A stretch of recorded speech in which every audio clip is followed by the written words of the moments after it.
Hi, this is Asing. You are now watching Asing Math TV. Today, we'd like to share how to interpret the results obtained from SPSS. First, let's generate a set of descriptive statistics. Click on Analyze, look for descriptive statistics, click on Frequencies, move the variable of interest to Variables, click on Statistics and choose the type of statistics that we want.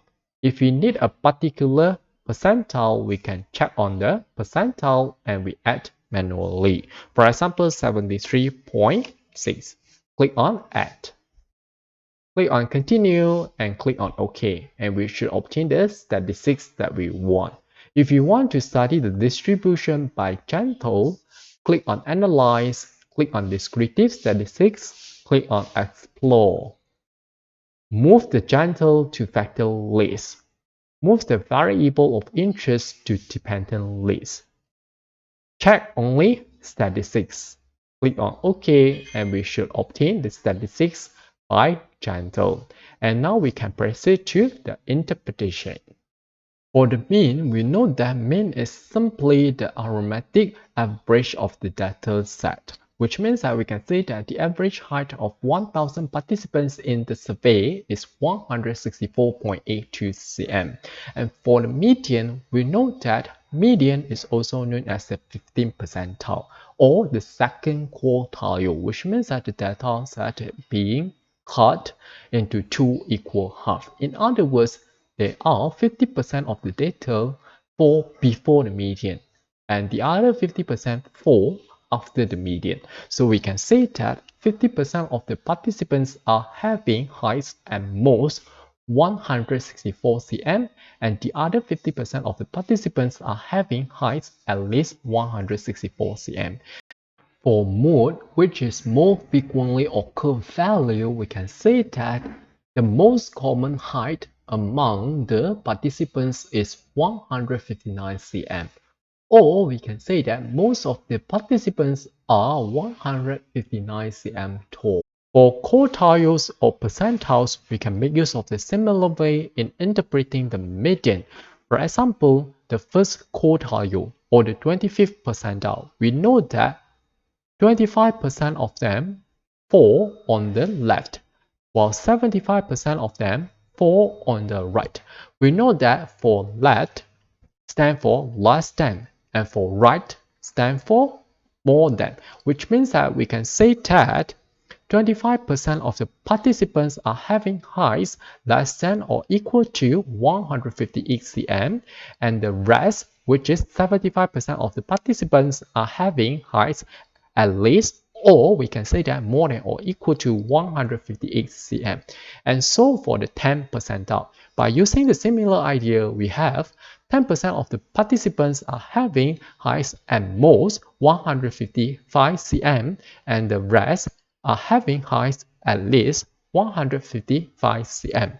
And so for the special percentile 73.6, we can say that 73.6% of the participants are having heights at most 170.74 cm and the rest are having heights at least 170.74 cm.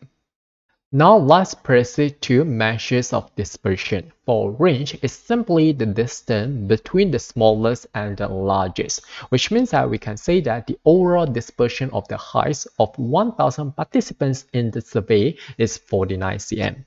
For interquartile range, consider this illustration. For any set of data, we can cut into 4 equal parts, which means that we have 4 equal quartiles. Each take 25%. And what we need here is the interquartile, which means that we trim 25% from each end and left only the middle 50%. In short, we can say that the middle 50% of the ranked participants are having heights between 158 cm and 171 cm, which is a range of 13 cm.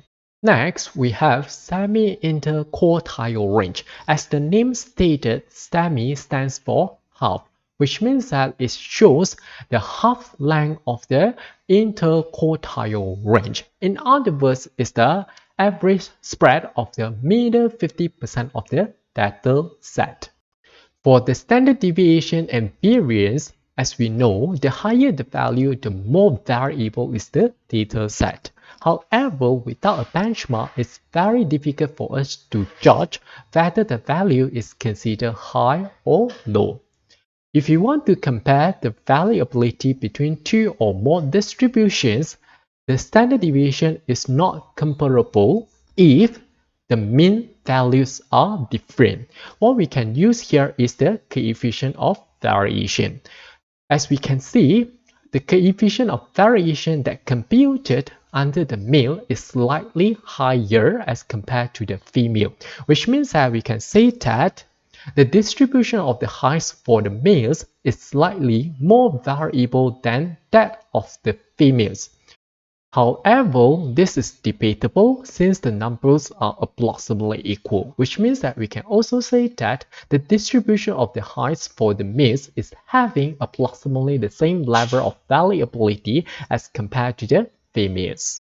Last but not least, the measures of shape. For the skewness, which computed under Fisher-Pearson skewness coefficient, we know that if the skewness is less than -1, we will say that the distribution is highly negatively skewed, while more than +1 is highly positively skewed.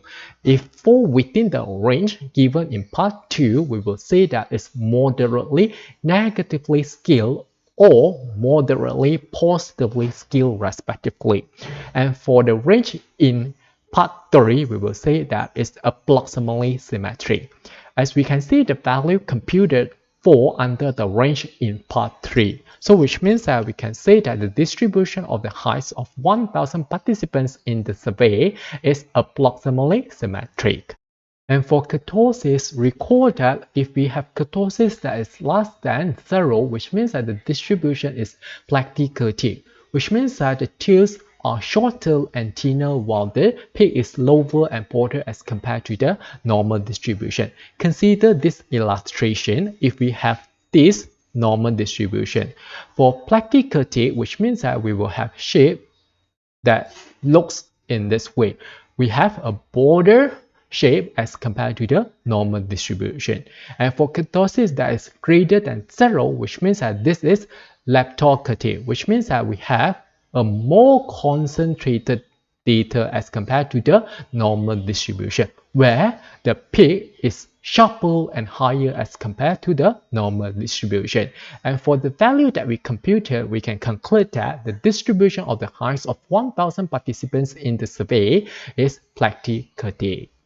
Okay, that's all for this video. Thanks for watching. Hope you like this. See you!